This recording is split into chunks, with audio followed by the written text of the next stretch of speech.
Bom dia, gente! Mais um vídeo para o canal e hoje eu vou levar vocês para viver um pouquinho aqui da minha rotina no Japão. Bora?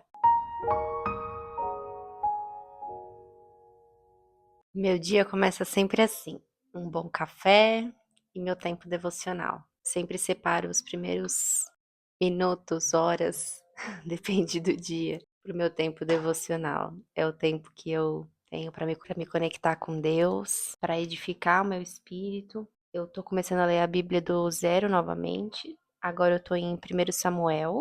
Eu uso esse caderno aqui como um planner devocional, ele me ajuda bastante para poder ir registrando o que Deus fala comigo, aquilo que eu compreendo das escrituras, sobre quem Deus é. E agora eu tô com uma Bíblia nova, gente. Olha que linda.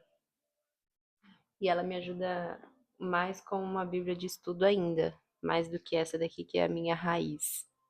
Então eu vou agora pro meu tempo devocional, depois eu até compartilho com vocês qual foi a palavra de hoje.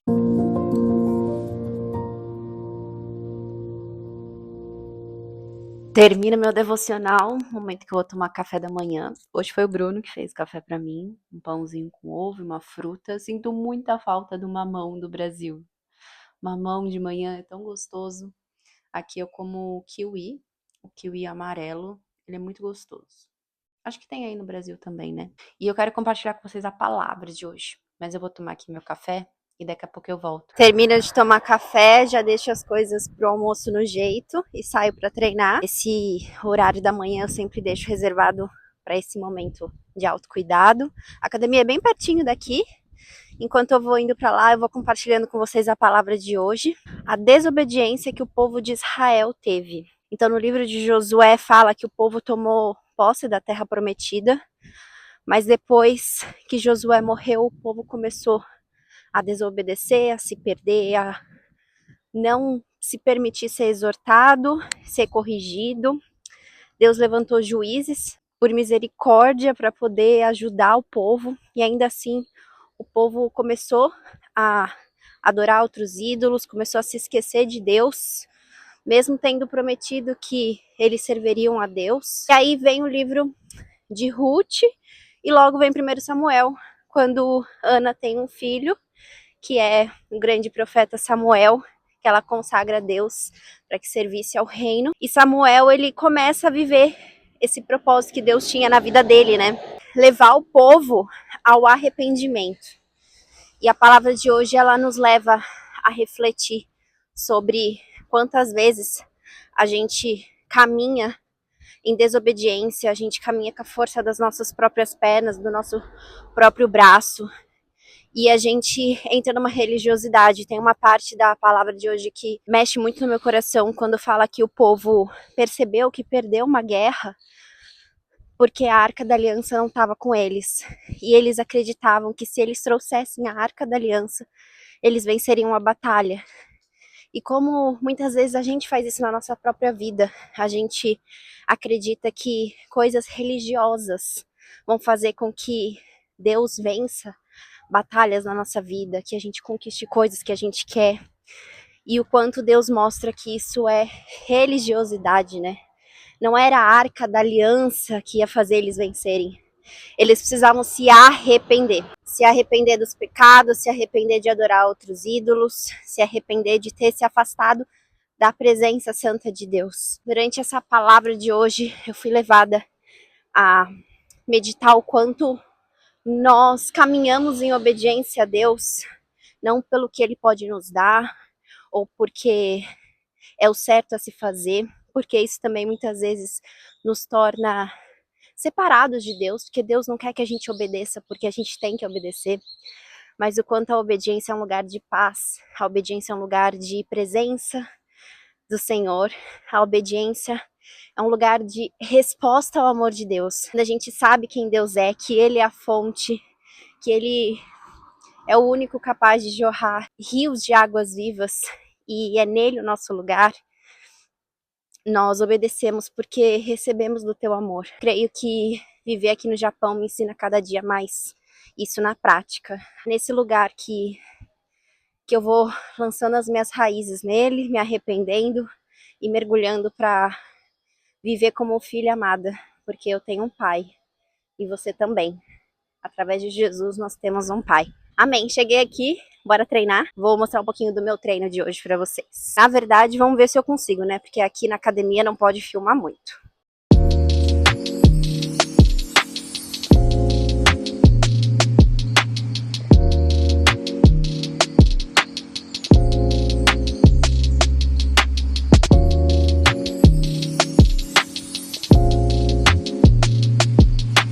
Eu sempre começo meu treino com mobilidade, eu vejo o quanto isso faz diferença ao longo do treino. Se você faz musculação aí, se você não faz mobilidade, procure fazer, você vai ver como você vai render bem mais, o seu corpo vai se sentir menos sobrecarregado quando for levantar o peso, quando for ter até a recuperação. Toda a mobilidade, ela nos ajuda a gente se sentir melhor durante o treino e o pós-treino. E hoje é treino de core, vou mostrar para vocês um pouquinho do treino de hoje.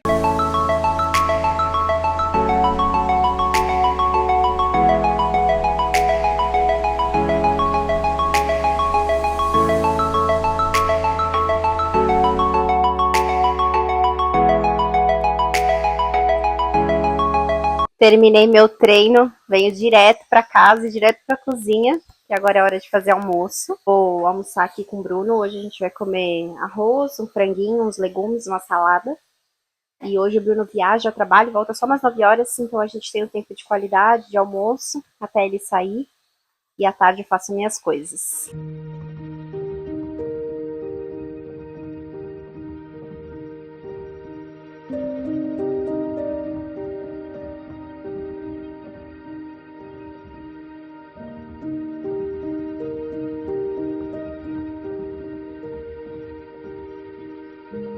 Almoçamos, dei uma organizada aqui na casa, tomei banho, me arrumei.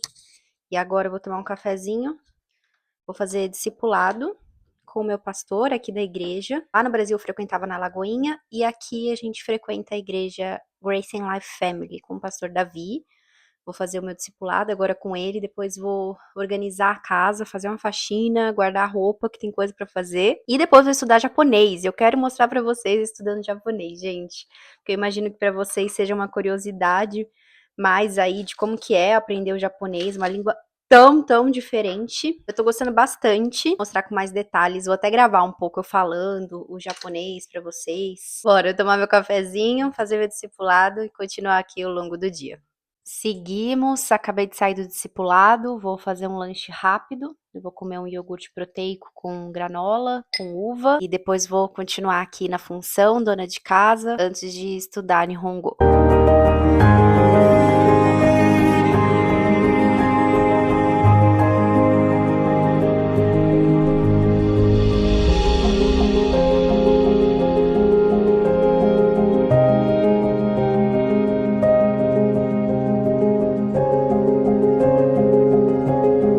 Acabei de dar uma organizada aqui na casa cheirosa.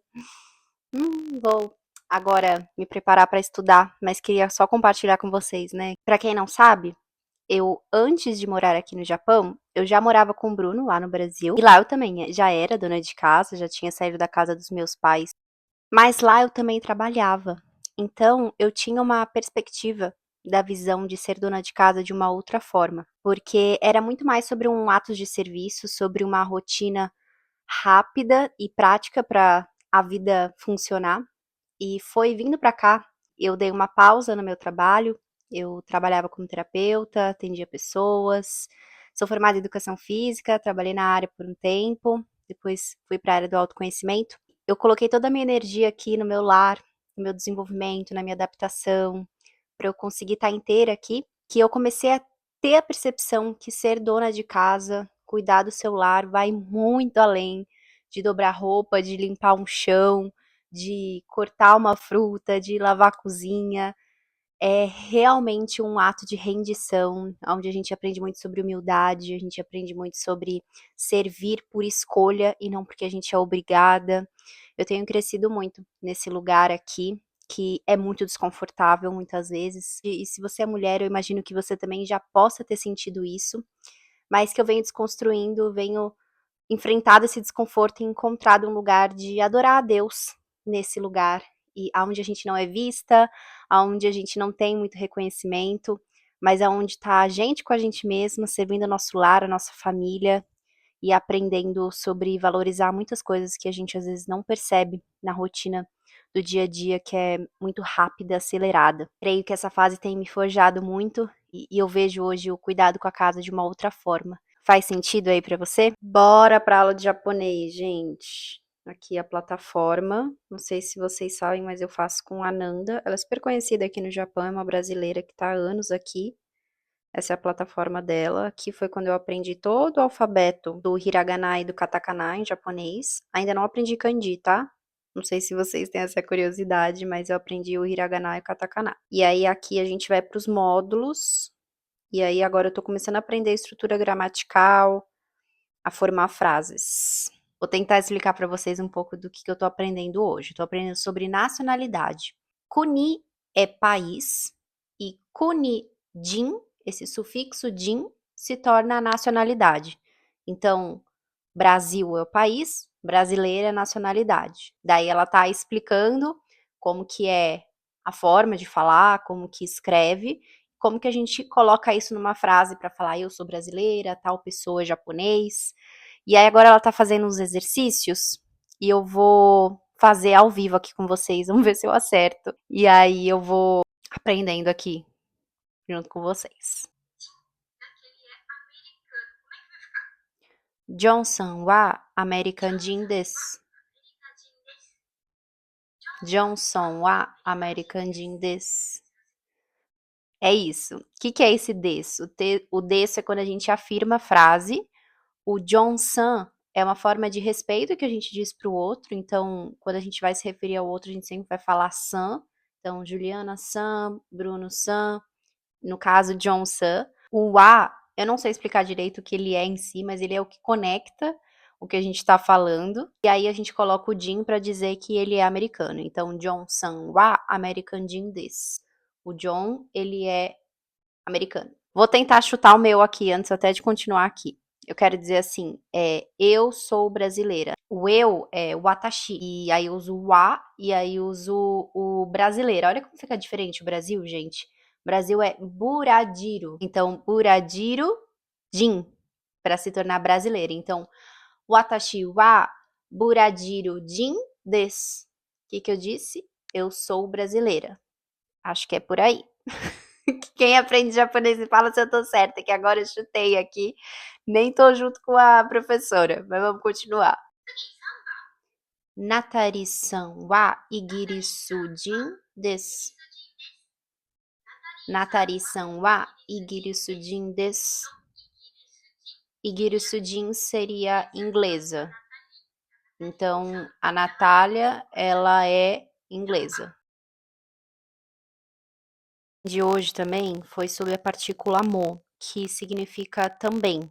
Então, para eu não precisar repetir tudo de novo, se eu estou concordando com algo relacionado que falaram antes, eu posso usar o mo, que é essa partícula. Daí eu vou construir aqui uma frase e aí eu falo o que significa, né? Então eu posso dizer assim: Missiboru no san wa Nihonjin desu.